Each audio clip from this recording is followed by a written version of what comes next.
When you feel like others are pushing and pulling on you, and you have mom duties, business deadlines, church functions. I'm stressed out. What if I shared with you how to increase peace of mind, all while doing less?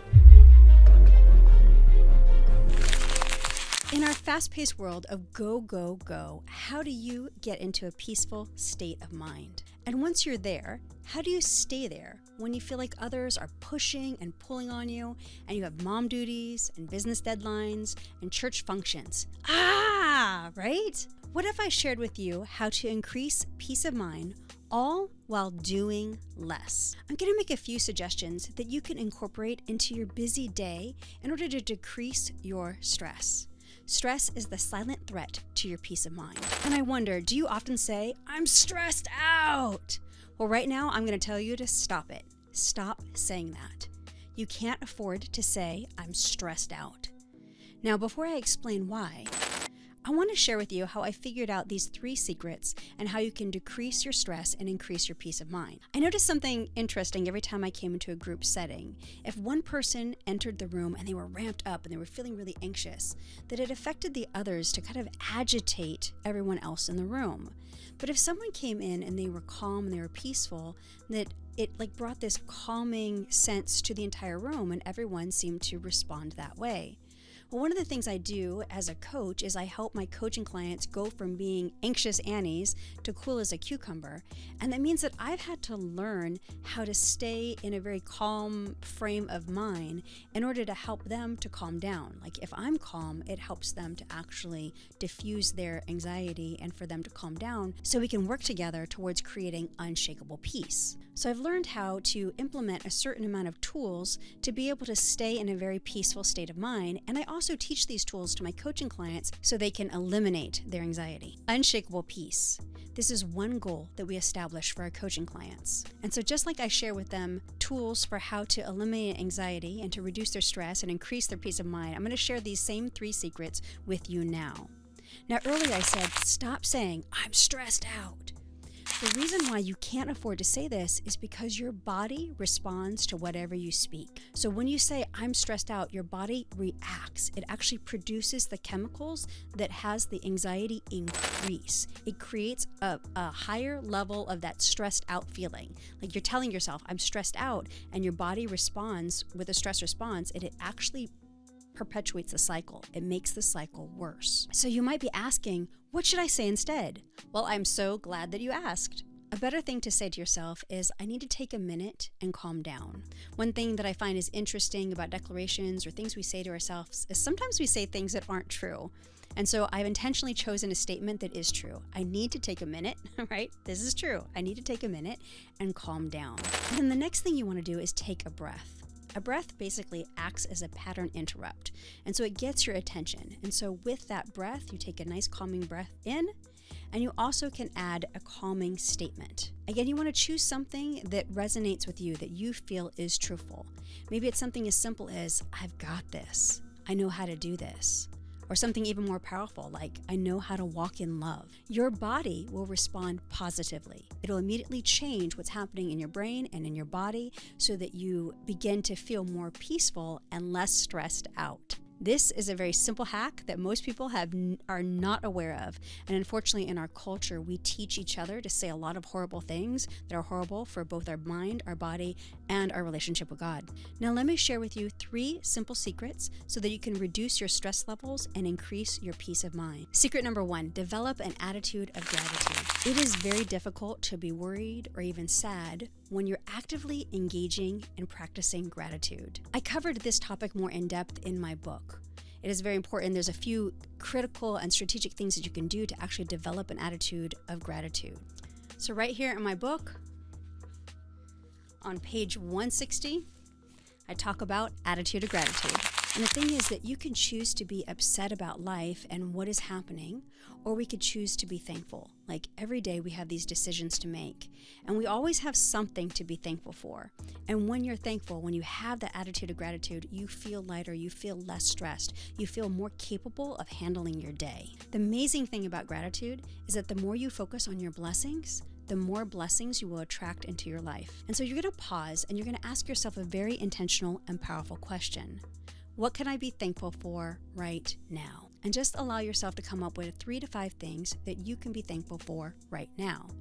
Now, I want to say that if you have been dealing with a lot of stress, if you've been really stressed out or even anxious or depressed, then you might have to develop those muscles of gratitude. Like, this might not be the easiest task. You might think to yourself, I don't know what I'd be thankful for. And so just take your time with it. You will develop this over time. As I said earlier, I want to decrease your stress and not increase it. So I don't want to give you more to do. So what I want to say about that is I actually want you to have less to do. And so what you're going to need to implement is to actually incorporate this practice of gratitude throughout your day. For example, as you sit down to do your work, take a deep breath and think about one thing that you're thankful for. And now move on, go back to your task. Easy, right? You can do this. Secret number 2. Rest with intention. In Genesis, we see that God takes 6 days to create everything, you, me, all of the earth. And then on the 7th day, he rested. There's a reason that on the 7th day, God rested. It wasn't because he was tired. The reason that God rested on the 7th day was to show us the importance of rest. And we see this concept of rest and honoring the Sabbath show up time and time again in both the Old and the New Testament. But in our culture, we're taught just the opposite. We're taught to move faster, put more into our schedules, go, go, go, go. We're really too busy for taking time out to rest. And if you are feeling stressed, you probably feel like you have a little bit too much to do. Thinking about taking intentional rest, maybe like, but I don't have time for that. If you actually find time to rest, you will find that it will give you back more time and more productivity. So when you do sit down to get something done, you'll get more done because you're well rested. One way that you can intentionally rest is by giving yourself more time to think. Yeah, absolutely. Give yourself time to process the information that has been coming at you as fast as lightning. Take a moment to slow down and to be able to process all the information that you're taking in on a daily basis. Like, actually sit on the front porch and watch the cars go by.